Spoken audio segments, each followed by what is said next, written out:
All right, so we'll go to our final speaker of the day, Dr. Catriona Jamieson. As you'll hear from her many titles, Dr. Jamieson has either figured out how to function with zero sleep or has figured how to have more than 24 hours in a day. Either way, she hasn't shared that secret yet with me. So, well, she has shared caffeine with me. So that's Dr. Jamieson is the deputy director of the UC San Diego Moores Cancer Center, is a professor of medicine and chief of the Division of Regenerative Medicine. She's the Komen Family Presidential Endowed Chair in Cancer Research and the director of the Stanford Stem Cell Clinical Center and director of the CERM Alpha Stem Cell Clinic here at UCSD. So Dr. Jamieson is really an outstanding physician scientist. She received her MD and PhD from the University of British Columbia and then went to Stanford where she did her clinical fellowships and postdoctoral research. She's made a number of really outstanding discoveries in the cancer stem cell field. First, when she was a postdoc in Irv Weissman's lab, really discovered that cancer stem cells can be plastic, and that is that the identity of cancer stem cells can really change as the disease progresses. And that told us something really important about cancer stem cells. They not only just arise from normal stem cells, but they can also be developed from more restricted progenitors or other types of cells that then hijack stem cell self-renewal mechanisms. More recently, she's made the discovery that a process called RNA editing, which is a mechanism of post-transcriptional gene regulation, is also really fundamental for cancer stem cells, and I think she's going to tell us about that today, and I think it, again, is revealing a whole new set of potential therapeutic targets to eradicate cancer stem cells. So please welcome Dr. Jamieson.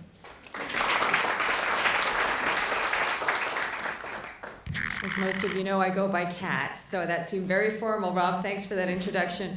I was in clinic yesterday, so I'm a hematologist, and I tend to see people with pre-malignant and malignant blood disorders, and I was absolutely blown away because almost every person I saw, I could talk about potential treatment opportunities that stem from this meeting, from Ida saying, Kat, you have to go here or here and work with this person. It was absolutely astounding to me. So I found a poem that I think personifies Ida, and I think her ability to catalyze these really life-saving collaborations are really in this poem. So André Breton wrote a poem called Plutôt la vie, and I know Ida's a linguist, so she understands this. So I'll read it in French. Plutôt la vie avec ses drapes conjuratoires, ses cicatrices d'évasion. So thank you, Ida. So what this means is always life, rather life. Yeah, we can always say people should go to hospice, but the best palliative care is curative care. And Riley's heard me say this many times. Ida never lets us give up. What this poem refers to that Ida never lets us forget is life is worth it. And you can live life even with escape scars. And that's what André Breton is saying. We're all going to have escape scars. That's life. And what we're really trying to do here is change the face of cancer. Change it so people expect, okay, I'm going to have a few scars, no big deal. I'm going to keep getting up every day, like we heard so eloquently from one person today. They get up a little early because each day matters a little bit more. And, sometimes we can predict outcomes a little bit more effectively. We can get a little bit more refined. I started my career clinically in bone marrow transplantation. To me, everything involved a hammer, big hammer of therapy. And now we're finding from the very precise talks that we heard today, we don't need a hammer all the time. Sometimes it can be a switchable CAR T cell. Sometimes it can be an epigenetic modification of a transcription factor like RUNX1, CTGF targeting, I think memory CAR T cells. We heard a lot of really exciting talks, but the idea is this is going to be personalized and it's going to be precise. And we're not going to waste people's time, so they don't have to get up that early in the morning to enjoy the day. Anyway, so this is really about benign versus malignant aging. And is it inexorable that we'll acquire mutations or RNA alterations that change the fate of a stem cell in a progenitor to make it malignant? And as Rob alluded to, really started to work on the self-renewal aspects, as Tanisha first described, in cancer stem cell generation. We focused on this one gene called ADAR1, adenosine deaminase associated with RNA1. And basically what this gene does is it shapes our transcriptome, so our RNA, because if you think about mice, they live for 2 years if you're nice to them. And actually, we are supposed to live for 80 years or more because we can really fine-tune our transcriptome. And this is based in part on modulation of RNA, and that's called the epitranscriptome, so post-transcriptional RNA modification. So we have these ADAR editases. They rewrite, they recode, and they rewire our transcriptome. In hematopoiesis, it's primarily ADAR1 that does this. P110 is constitutively expressed, and P150 is this inflammatory cytokine inducible version of ADAR. And this is part of what Tanisha was alluding to. Sometimes if you have an intense chronic inflammatory response, it can activate these ADARs that actually induce malignant changes in RNA by changing our microRNA or 3' untranslated regions that normally regulate self-renewal genes. And I'll talk about those two stories. So although they're an innate antiviral immune mechanisms, they can be hijacked by cancer. So as Rob was alluding to, we really started to think about the epitranscriptome back in 2004 when we discovered that beta-catenin, a Wnt pathway regulator, was activated at the wrong stage of hematopoietic development in a disease called chronic myeloid leukemia as it transformed to blast crisis. And later work showed that that was through missplicing of a gene that's a negative regulator of beta-catenin. These cells had enhanced survival potential. And we asked, why were these cells splicing in a way that seemed to be human-specific? Because we didn't see this in mouse models. And what we found was, this is together with Leslie Cruz in the audience, that there was increased RNA editing that introduced these novel splice acceptor sites, or at least that's what we proposed at the time, and we're still actually working on that, trying to align splicing with editing. Nonetheless, this was a novel mechanism that we got very interested in. Fei Zhang is the first author on this paper, so we started to look at aberrant RNA editing events as novel diagnostic and therapeutic targets.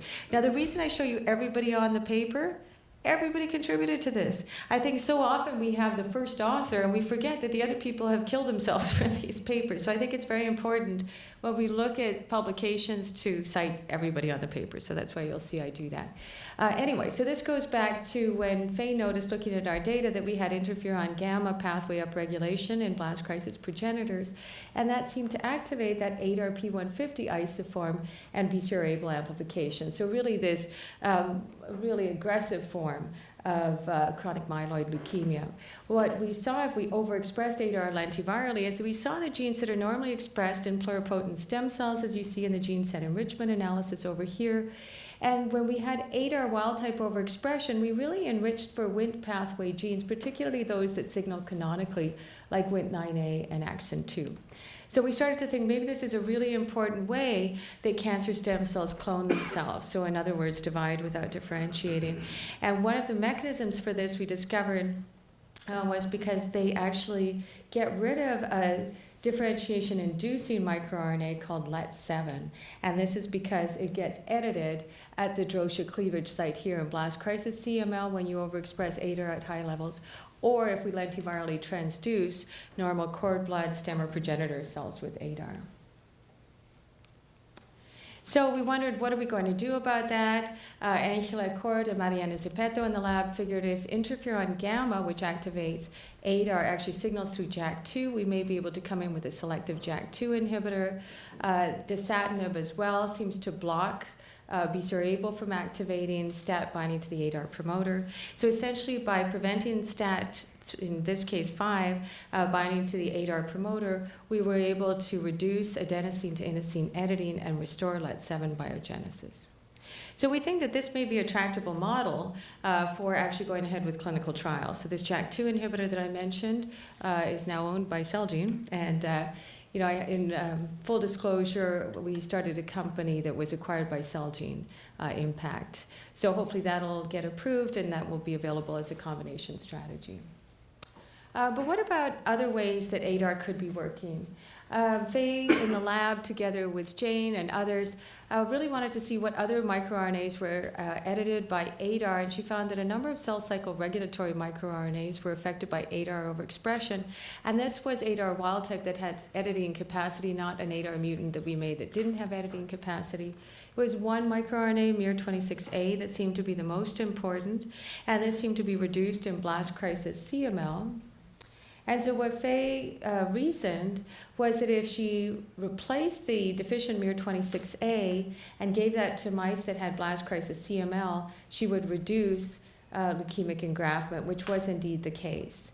So the reason I'm bringing this up is one of the fundamental features of cancer stem cells, in addition to their capacity to self-renew, or in other words, clone themselves, is the capacity to become dormant. So what Faye found is the reason they were becoming dormant is they had this block in cell cycle progression because of a deficiency in miR26A that was ADAR editing induced. So when she replaced miR26A, she prevented that cell cycle transit block, and we started to see the cells going through the cell cycle, and so therefore they may be sensitive to agents that target dividing cells. So I thought, okay, we're done. Let's just finish this story. Let's get it published. And then we had another piece of inconvenient data. There was more to the story. And I think the reviewers picked up on that, and they said, well, it can't just be that distinguishes cancer stem cells from normal stem cells. What else is going on? So we dug a little bit deeper, and what we found is that other microRNAs were actually being targeted by ADAR. And you can see here there was a change in microRNA targeting of one particular gene called MDM2. So MDM2 normally represses our p53 transcription and actually translation. So we were very interested in this. In blast crisis CML, we saw massive upregulation of MDM2 transcripts. So we thought that was pretty interesting because this is a repressor of one of our major tumor suppressors, p53. So what Faye did together with Jane is they made the edited 3' UTR. So we have a wild type reporter that has the binding sites for these microRNAs, and then the edited reporter that has edited the normal binding sites. And basically what she found is that the edited reporter was impervious to targeting by its cognate microRNA. So what's happening here is you've edited the binding site on MDM2 that would normally allow miR155 to bind and downregulate MDM2. So it's a completely novel mechanism of hypermutation through RNA alteration. And that's something that I think is important to be able to look for diagnostically. This isn't something we were expecting. It's the inconvenient truth of looking at actual patient samples and seeing that not everything has to occur through a DNA mutation. This is p53 haploinsufficiency occurring through an epitranscriptomic mechanism, through an RNA editing-based mechanism that is inflammatory cytokine signaling activated. So it's microenvironmentally responsive. This isn't some chemo exposure, radiation exposure. This is inflammatory cytokine exposure.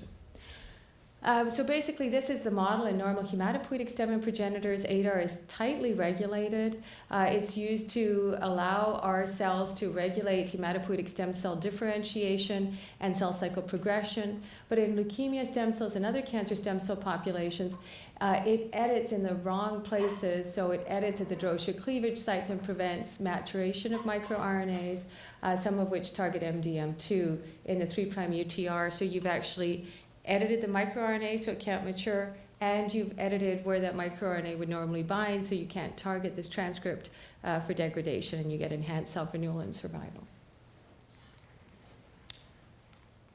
So that's CML. Ida set up a collaboration for us with Human Longevity Inc., and this was a few years ago when Craig Venter met one of my patients, and she was in her 30s at the time and said, I can't predict what my life's going to be like because everybody's saying I have to wait for things to happen. I have to wait for my disease, myelofibrosis, to progress. To progress to what? To acute leukemia? How is she supposed to plan her life? And she wanted to get married and has subsequently got married.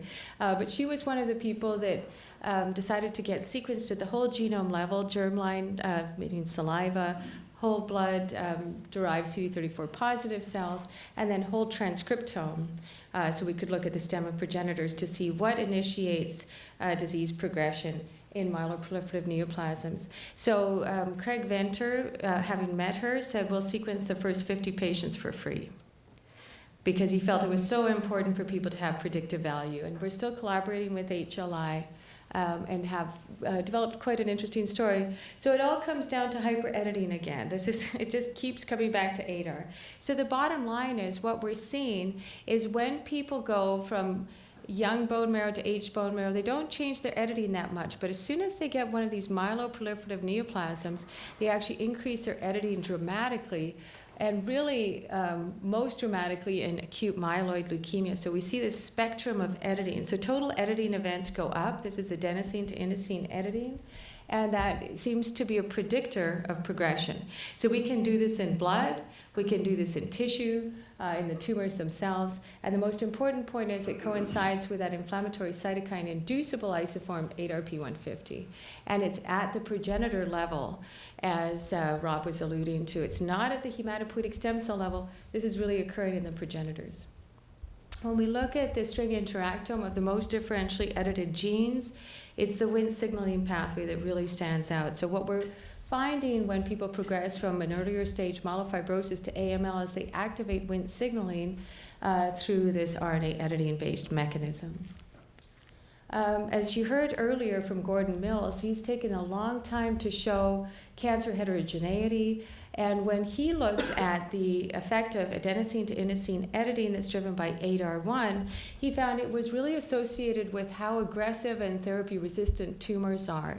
His team looked at 6,500 tumor samples, 17 different tumor types. The most aggressive tumor types had high-level ADAR expression. So he published that in Cancer Cell in 2015. And then what really amazed us more recently, often you think, hey, this is really unusual to be working on ADAR. People say, what is that? Why are you working on RNA editing? And then you find somebody's doing something even more clever. And so these two papers just came out, one in Nature, one in Nature Medicine. And what they showed is downregulation of ADAR sensitizes to immune checkpoint blockade. This is a fundamental observation. This means that ADAR may represent an immune escape mechanism that allows the tumor to evade, basically sensing to an immune checkpoint mechanism. So we think that we can basically downregulate ADAR and have been working pretty hard in the lab, I should say very hard, with Gabriel Pineda and Eddie Reynoso, really leading the charge here to purify human ADAR1, the catalytic domain. So they've done a codon optimization in yeast. They've got the catalytic domain purified. They've got early crystals. I don't know how good they're going to look, but we're getting optimistic. And they've just got full-length ADAR as well. So we're really interested in seeing if we can reverse the process of malignant reprogramming and get cells back to a normal setting of hematopoietic stem or progenitor cells by reducing ADAR. So this takes a village. We've been very happy to have very nice funding and fantastic collaborators, as well as major philanthropists that have invested in discovery. Because if we didn't have basic science discovery, we wouldn't be getting anything interesting to the clinic. We would be repurposing old drugs and trying to get things to work that probably didn't work in the first place. I wanted to just give a shout out for the alpha stem cell clinics. We're one of 5 centers in California that have one of these alpha stem cell clinics. We're able to do a combination of therapies in these clinics for people with degenerative disorders. But what I should say perhaps most importantly, now we have 71 trials in the network. And at least at our center here, 50% of the patients have cancer, with the highest accruing trial being sermtuzumab, an antibody that was developed with Tom Kipp spearheading, Ida helping with the development of that antibody. We called it sermtuzumab because we were concerned CERM would take away our funding. So we called it sermtuzumab. Anyway, so that's moving ahead very nicely. We're moving on to phase 2. Barbara Parker in the audience, together with Becky Shatsky, has started a trial for women with aggressive breast cancer. And we're really excited about what's occurred.